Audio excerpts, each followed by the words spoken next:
Então, meninos, dando continuidade a essa parte de ácidos, bases, a gente viu o conceito inicial, né, de ácidos e bases, vimos ácidos, as fórmulas e nomenclaturas, e agora a gente vai para a parte de bases, tá? Fórmulas e nomenclaturas. E vamos fazer uma revisão, né? A base é todo composto que, dissolvido em água, H2O, origina OH- como único ânion, ou seja, depois que tem ali toda a reação química, a única molécula que vai ter ali um menos, né, que vai ser negativa, é o OH. E uma coisa que vocês precisam saber, esse OH a gente chama de hidroxila, tá certo? É o ânion hidroxila, a gente chama assim, tá bom?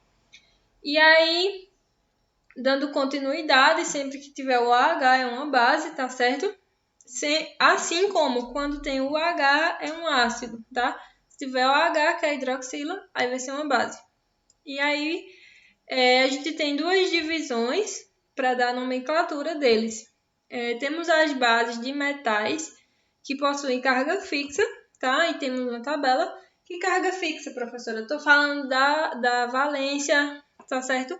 Que fica aqui em cima, ó. É esse valor que fica aqui em cima, estão vendo? Temos o lítio aqui, que é 1.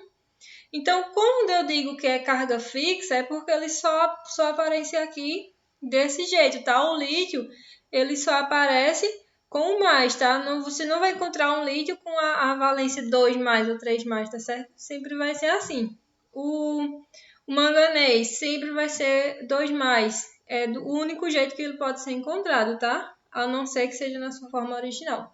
Você não vai encontrar um manganês 4 mais ou 3 mais, tá certo? Então, aqui são os elementos metálicos que formam um só cátion, tá? E então eles só podem aparecer dessa maneira aqui, tá? O zinco, por exemplo, a valência deles sempre vai ser 2 mais, tá? Vocês nunca vão achar um zinco com 3 mais. E esses que só tem um, vocês copiem essa tabela no caderno, tá bom? Vocês vão prestar para responder as atividades, tá? E aí, esses que só têm essa possibilidade de aparecerem assim na natureza, eles têm uma nomenclatura mais fácil, tá? Aqui nós temos os alcalinos, os metais alcalinos, tá? Lítio, potássio, certo? O césio. E todos esses aqui, a valência deles é mais 1, tá? Temos os alcalinos terrosos, manganês, randônio e a carga deles sempre vai ser mais 2, tá? Nunca para menos ou para mais. A prata, sempre mais 1. O zinco, sempre mais 2. E o alumínio, sempre mais 3, tá? Eles nunca vão mudar. E aí, ó, os metais listados formam apenas uma base, ou seja, eles não se subdividem, eles só vão aparecer assim. E o nome vai ser dado à nomenclatura escrevendo hidróxido de e o nome do metal, tá certo? Sempre hidróxido de e o nome do metal. Por exemplo, vamos pegar a prata. Vamos supor que eu tenho aqui AgOH, tá? Para ser uma base tem que ser OH, tem que ter o OH. Então, ó, hidróxido de prata, certo? Se eu tiver aqui, ó, OH, tá? Então, hidróxido de zinco, tá? Mas essa regra só vale para esses bonitos que estão aqui nessa tabela, tá certo? E aí eu trouxe uns exemplos, ó. NaOH, como eu disse, para ser uma base tem que ter o OH e o Na é o sódio, tá certo, pessoal? Então, o Na ele tá aqui na lista, ou não? Cadê ele? Tá, ele aqui, tá certo? Ele tá na lista. Então, é o hidróxido de sódio. Na é o sódio, certo? Hidróxido de sódio. Temos o potássio, né? KOH, a hidroxila aqui bem linda. Então, hidróxido de potássio, certo? Temos aqui o AgOH, se não me engano, Ag é a prata, tá? Então, hidróxido de prata, tá certo? E aí a gente tem o CaOH2, tá? Esses dois aqui não influencia porque a carga do Ca ela é fixa. Ele tá lá naquela tabela, tá certo? Se não me engano é cálcio, Ca. Então a gente tem o hidróxido de cálcio. Temos o zinco, né? A base formada pelo zinco, ó, o H aqui, tá? Então, hidróxido de zinco, certo? E aqui, por último, o alumínio com a hidroxila. Esse 3 não influencia, porque é uma carga fixa, tá certo? E a gente tem o hidróxido de alumínio.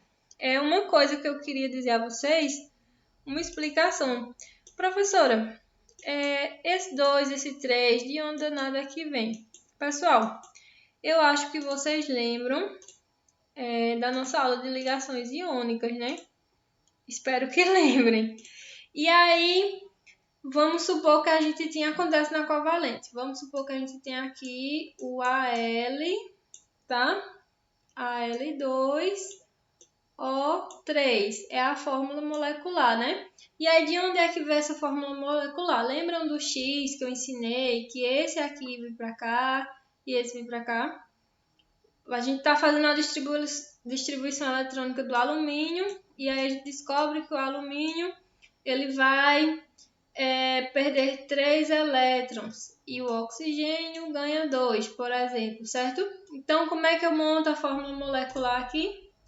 Eu venho o 3 para cá e o 2 para cá, tá? E aí fica desse jeito aqui.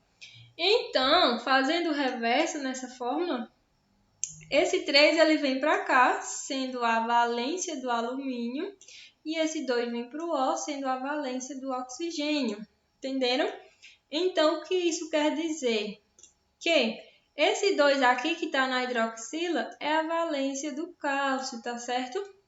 Esse 2 aqui, ó, é a valência do zinco. E esse 3 é a valência do alumínio. Professora, por que isso? Vocês vão precisar saber disso agora. Bases de metais que possuem carga variável, tá? A gente viu as que têm carga fixa, ou seja, eles não mudam. Porém, esses lindos aqui, eles podem ser encontrados em mais de uma maneira, tá? Por exemplo, aqui, ó, o ouro, tá? Você pode ter o íon só com 1+, ou com 3+, tá? O cobalto, a gente pode achar o cobalto 2+, ou o cobalto 3+, tá? Então, a valência deles muda. Todos esses dessa lista aqui, eles têm uma carga variável, tá? Vocês podem achar eles em mais de uma maneira na natureza, tá certo? O manganês, por exemplo, ele tem aqui, ó, 2+, 3+, e 4+. Vocês acham o cátion do manganês de 3 maneiras, tá? E aí, para esses elementos que têm uma carga variável, a gente tem outra regra de nomenclatura, tá? Então, bora lá. Tem o modo antigo, né? Mas o modo moderno é escrever o nome hidróxido de, o nome do metal e a carga do ânion, certo? Então, que carga do ânion é essa, professora? Vocês lembram, quando eu estava dizendo aqui, ó, que esse 2, por exemplo, que está aqui, ele vem para cá, tá? Então, essa é a carga do ânion, é o número que está acompanhando aqui a hidroxila, tá? É a carga do metal que está acompanhando a hidroxila, tá certo? Então, ó, CuOH, hidróxido de cobre, tá certo? E aí, pessoal, o cobre está na lista, por isso que ele vai obedecer essa regra, tá bom? Ó, o cobre aqui, bem lindo, ó. Hidróxido de cobre, 1. Por que 1? Quando a gente não tem nada aqui é porque é 1, tá? Então, esse 1, ele vai virar a valência do metal que está acompanhando. Então, a valência do cobre é 1. Então, hidróxido de cobre, 1, certo? E a gente tem o hidróxido de cobre, só que, ó quem está aqui bem lindo, 2. Então, esse número que acompanha a hidroxila, ele é a valência do metal que está acompanhando. Então, a valência do cobre é 2. Então, a gente vai ter o quê? Hidróxido de cobre 2, tá certo? Uma coisa, pessoal, sempre em algarismos romanos, entre parênteses, tá? Algarismo romano e entre parênteses, essa numeração, tá? Não esqueçam disso. E a gente tem o ferro, tá? E aí o número que acompanha a hidroxila é o 2, quer dizer que a valência aqui do ferro é 2. Então, a gente vai ter o hidróxido de ferro 2, certo? E, por último, o ferro, né, com aqui um 3. Então, esse 3, ele vem como valência do ferro, tá? Então, a gente tem hidróxido de ferro 3, tá certo? Entenderam? É bem fácil. Basta apenas que vocês tenham aquelas duas tabelas que eu botei copiadas no caderno e à mão para responder o exercício, tá certo? E aí, meninos, eu espero que vocês tenham entendido. Mas se tiverem alguma dúvida, falem comigo no WhatsApp que eu ajudo vocês, tá bom? Um cheiro para todos.